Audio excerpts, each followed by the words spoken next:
Hello everyone and welcome to our show. मैं हूँ वैशाली और मेरे साथ है चंद्रेश सर। सर कैसे हैं आप?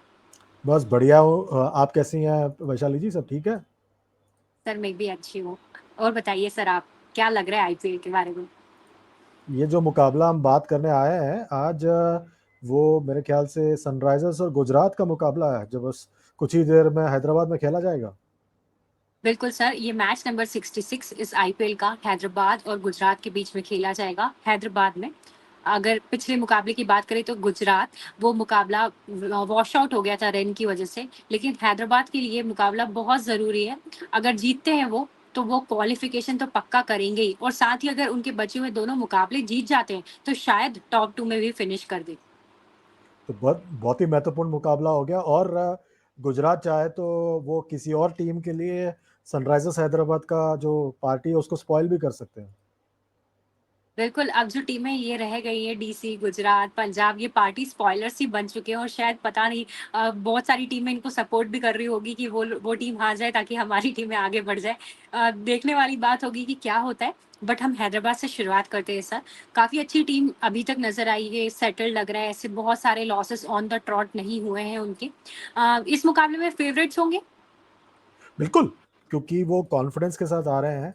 और ये मुकाबला उनके लिए एक ड्रेस रिहर्सल सा हो जाएगा प्लेऑफ से पहले। तो आई थिंक ये परफेक्ट अपॉर्चुनिटी होगा उनके लिए to show what they are capable of at any level. और उनके पास वो टीम है जो चुनौती दे सकते हैं। कुछ खिलाड़ियों को मौका देना चाहिए उनको, ग्लेन फिलिप्स जैसे खिलाड़ी को, बिकॉज आई थिंक दैट वो बहुत ही महत्वपूर्ण महत्वपूर्ण कॉग इन द व्हील हो सकते हैं आने वाले दिनों में।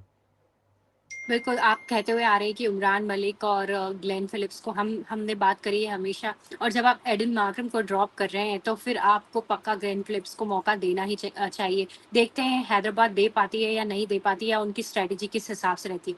बता दीजिए sir, players to watch out for. Place to watch out for मेरे लिए तो अभिषेक शर्मा फिर एक बार, उसके अलावा ट्रेविस हेड। और मेरे तीसरे खिलाड़ी जिन पर मेरी नज़र है वो है नटराजन, क्योंकि वो जो पर्पल कैप वाली जो दौड़ है उसमें थोड़े से पीछे रह गए हैं। पर आई थिंक दैट ओवरऑल अगर आप देखें तो he is bowled very well and this season has only got better for him. उसके अलावा अगर आप देखें तो उनके पास कप्तान पैट कमिंस भी है जिन पर मेरी नज़र है, और भुवनेश्वर कुमार। ये 4-5 खिलाड़ी हैं जिन पर मेरी नज़र है यहाँ पर। इसके अलावा कोई बदलाव तो आप एक्सपेक्ट नहीं कर रहे हैं इस टीम में? मुझे नहीं लगता, मैंने तो उम्मीद ही छोड़ दी है उमरान मलिक के बारे में। तो पूरा सीजन निकल गया, बस उम्मीद करते रह गए, पर वो उनका खेलने का मौका ही नहीं मिला। ठीक है सर, तो आगे बढ़ते हैं और हम बात कर लेते हैं गुजरात की। पिछला मुकाबला अनफॉर्चुनेट था, वो खेल नहीं पाए बारिश की वजह से, और उसी के साथ उनको इस टूर्नामेंट से बाहर भी होना पड़ा। अब आगे और नहीं जा पाएगी, तो उनका game, there is nothing to lose. कोई बदलाव आप एक्सपेक्ट कर रहे हैं टीम में? आई डोंट थिंक उनके पास अब कोई बदलाव करने की कोई ज़रूरत है। चाहे तो वो कुछ यंग खिलाड़ी जो उनके पास साइडलाइंस पे उनको मौका देने की कोशिश कर सकते हैं। उन्होंने कार्तिक त्यागी को पहले ही मौका दे दिया था, तो आई थिंक वो तो होंगे उनके लाइनअप में।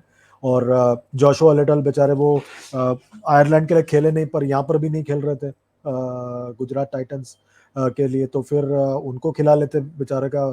थोड़ा बहुत प्रैक्टिस ही हो जाता T20 वर्ल्ड कप से पहले। तो आई थिंक दैट ओवरऑल उनके पास अब खोने को कुछ नहीं है और पाने को भी कुछ नहीं है। ये जस्ट अनदर गेम है उनके लिए अब। बिल्कुल, इसी के साथ बता दीजिए players to watch out for. Place to watch out for Sai Sudharsan, जिन पर उन्होंने बढ़िया प्रदर्शन किया। राहुल तेवटिया जो है वो एक अच्छे नाम है जिन पर नज़र है। तीसरे खिलाड़ी हैं राशिद खान, वो T20 वर्ल्ड कप से पहले अपना लय पकड़ना चाहेंगे। और मेरे ख्याल से कप्तान शुभमन गिल भी वो दिखाना चाहेंगे कि T20 क्रिकेट में उनमें वो काबिलियत है कि वो डट कर सामना कर सकते हैं इस फॉर्मेट का। बिल्कुल। तो आगे बढ़ते हैं और बता दीजिए, क्या ऑब्वियस है या फिर कोई आप हमारे लिए सस्पेंस दिखा रहे हैं कि कौन जीत रहा है इस मुकाबले को? मुझे लग रहा है कि ऑब्वियस है कि सनराइजर्स हैदराबाद ये मुकाबला जीतने वाले हैं आज। और अगर वो जीत जाते हैं तो फिर मेरे ख्याल से और एक टीम टूर्नामेंट से बाहर हो जाएगी, मुझे ऐसा लगता है, Delhi Capitals. Because Delhi Capitals को जीतने के लिए ये चाहिए था, क्वालिफाई करने के लिए प्लेऑफ्स के लिए, कि सनराइजर्स हैदराबाद जो है अपने दोनों मुकाबले 100 रनों से ऊपर से हारे। तो गुजरात टाइटंस जिस तरह से प्रदर्शन कर रहे हैं, मुझे नहीं लगता वो हो पाएगा। बिल्कुल ऑब्वियस है कि सनराइज़र्स हैदराबाद का पलड़ा भारी है, वो जीत सकते हैं इस मुकाबले को। बस देखना ये होगा कि इस बार कौन-सा स्टॉर्म आने वाला है, अभिषेक स्टॉर्म आने वाला है या फिर ट्रेविस हेड या फिर कोई और खिलाड़ी अच्छा प्रदर्शन करेगा।